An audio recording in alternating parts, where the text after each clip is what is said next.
અમદાવાદથી ઉદયપુર જોડતા national highway ઉપર આજે એક ગમખ્વાર દુર્ઘટના સર્જાઈ છે। ખાસ કરીને વાત કરવામાં આવે તો હિંમતનગરના રાયગઢ પાસે અકસ્માત સર્જાયો છે।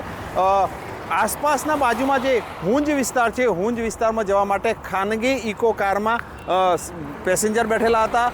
6 પેસેન્જરના ઘટના સ્થળે મોત થયા છે। ખાસ કરીને જે દોડતી ઇકો કાર હતી તેને પાછળથી ટક્કર મારવામાં આવી છે। જે લક્ઝરી કારે ટક્કર મારી છે તેના કારણે આ દુર્ઘટના સર્જાઈ હતી। મહત્ત્વની વાત એ છે કે આ વિસ્તારમાં આ હાઈવે ઉપર જવા માટે જે ઇનલીગલ આઉટપાસ બનાવાયા છે, આ આઉટપાસના કારણે આ દુર્ઘટના સર્જાઈ છે।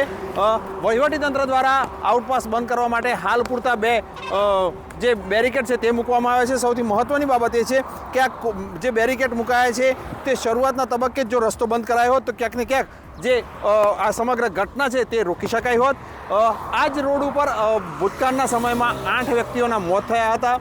હાલના તબક્કે વાત કરવામાં આવે તો વહીવટીતંત્ર દ્વારા 2 માત્ર બેરિકેડ મૂકીને આ રસ્તો બંધ કરવામાં આવ્યો છે, પરંતુ કાયમી ધોરણે જો અકસ્માત નિવારવા માટે ચોક્કસ અને ઠોસ પ્રયાસ હાથ ધરાય તો એના માટે આવા ઇનલીગલ જે છે આઉટપોસ્ટ તે બંધ કરવા જોઈએ અને આ આઉટપાસ બંધ થાય તો ક્યાંક ને ક્યાંક જે દુર્ઘટનાઓ છે તે રોકી શકાય તેમ છે।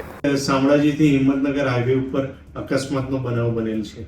અકસ્માતના બનાવમાં હકીકત એ પ્રમાણેની છે કે ઇકો ગાડીને લક્ઝરી દ્વારા પાછળથી ટક્કર મારવામાં આવેલી, જે જવાનગઢ પાસે બનાવ બનેલ છે, જેમાં 6 વ્યક્તિના મરણ ગયેલ છે અને અન્ય 8 વ્યક્તિને ઈજા થયેલ છે। ઈજાગ્રસ્તને હિંમતનગર સિવિલ હોસ્પિટલ મોકલી આપવામાં આવેલ છે, જ્યાં એમની હાલમાં સારવાર ચાલુ છે અને મરણ ગયેલ વ્યક્તિઓના પોસ્ટમોર્ટમ માટેની કાર્યવાહી હાલમાં પોલીસ દ્વારા કરવામાં આવી રહેલ છે।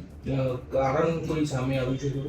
હાલ પ્રાથમિક દ્રષ્ટિએ જોતા જે નેશનલ હાઈવે ઉપર ડિવાઈડર બનાવેલું હોય એ તોડી નાખેલું છે, એટલે કદાચ ત્યાંથી ઇકો દ્વારા ચાલક વળવા માંગતો હોય એવી શક્યતા રહેલી છે।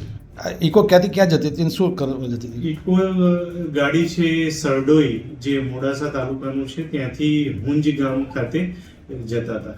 અનધિકૃત કટ કરવામાં આવ્યું છે, એ કટ બંધ કરવાની કોઈ કાર્યવાહી? નેશનલ હાઈવે ઓથોરિટી છે એમને જરૂરી મૌખિક સૂચનાઓ આપેલી છે કે જ્યાં પણ આવા અનધિકૃત કટ છે એને તાત્કાલિક ધોરણે પૂરવામાં આવે।